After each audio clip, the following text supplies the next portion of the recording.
Moving on now, viewers, in Gujarat's Rajkot, an SIT has been formed to probe what led to the blaze at the TRP gaming zone.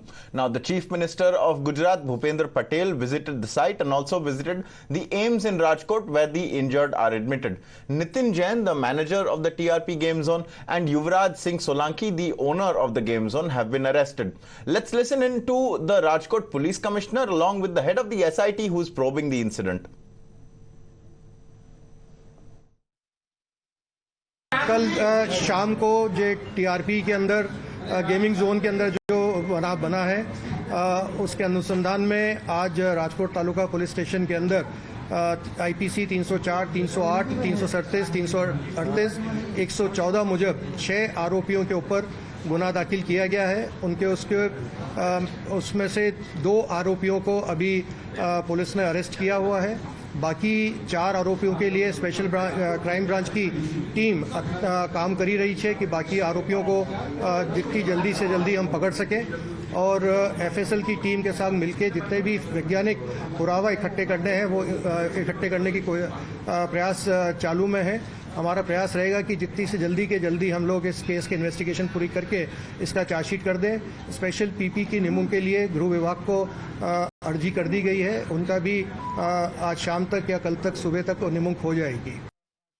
Division bench सुबह 10:15 को बैठी।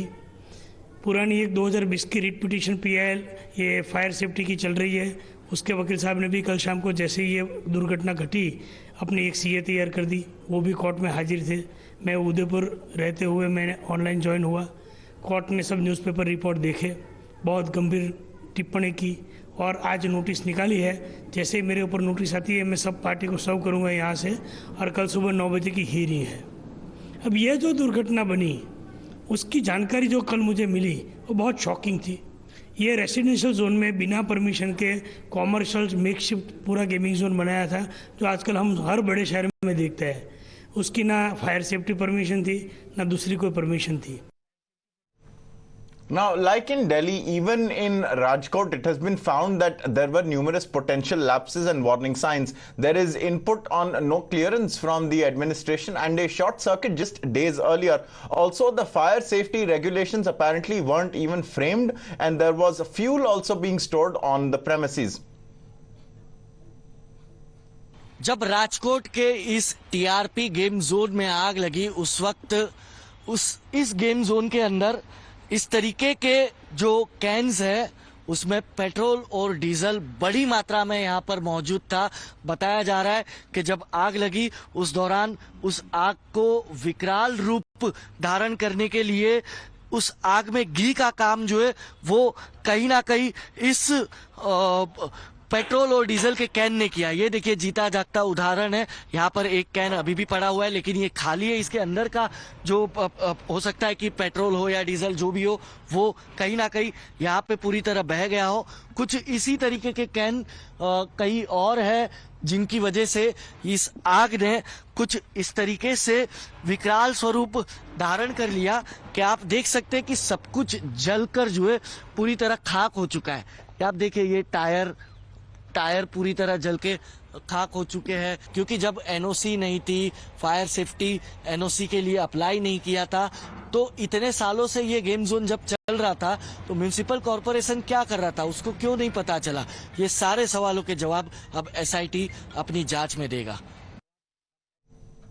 We have also learnt that the TRP gaming zone had a compulsory life waiver document that all its customers had to sign. The release contains a number of key implications. It states that anyone who signs it waives the right to sue and contains a declaration assuming all inherent dangers and hazards, all risk of loss, damage, injury, or even death. It claims that the establishment shall bear no liability for death caused by its own negligence, and that the objective of the document is to save and hold the TRP game zone harmless and to save it.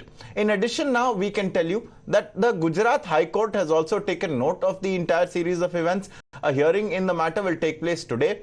The Prime Minister has announced 2 lakh rupees ex gratia compensation, while the state government has announced rupees 4 lakh. Spiritual Guru Morari Bapu has pledged 5 lakh rupees each as well. Similar game zones around the state have been shut in the interim. कल राजकोट में fire incident के बाद वडोदरा में जितने भी game Jones है, करीबन 8 या 9 गेम जोन्स है, वो 9 के 9 गेम जोन्स कल ही इंस्पेक्ट किए गए थे। और बिफोर 15 डेज पहले भी हमने फन ब्लास्ट जैसे और इनको सील किया था, जिनमें थोड़े बहुत कंप्लायंसेस रह चुके थे, वो सारे कंप्लायंसेस फुलफिल करवाए। कल रात को इन्वेस्टिगेशन सारे किए, अलग अलग डिपार्टमेंट से अलग अलग टीम के एक्सपर्ट्स आए थे, जैसे कि मैकेनिकल डिपार्टमेंट से एक्सपर्ट्स, इलेक्ट्रिकल डिपार्टमेंट से एक्सपर्ट, सिविल डिपार्टमेंट से एक्सपर्ट और फायर डिपार्टमेंट से एक्सपर्ट, और इंस्पेक्ट करके जितना भी अनसेफ लग रहा था उन सारों को प्रिकॉशनरी स्टेप्स लेकर सेफ करवाया है। जब तक गुजरात सरकार का कोई दूसरा ऑर्डर नहीं आ रहा तब तक ये गेम जोन फिलहाल बंद है।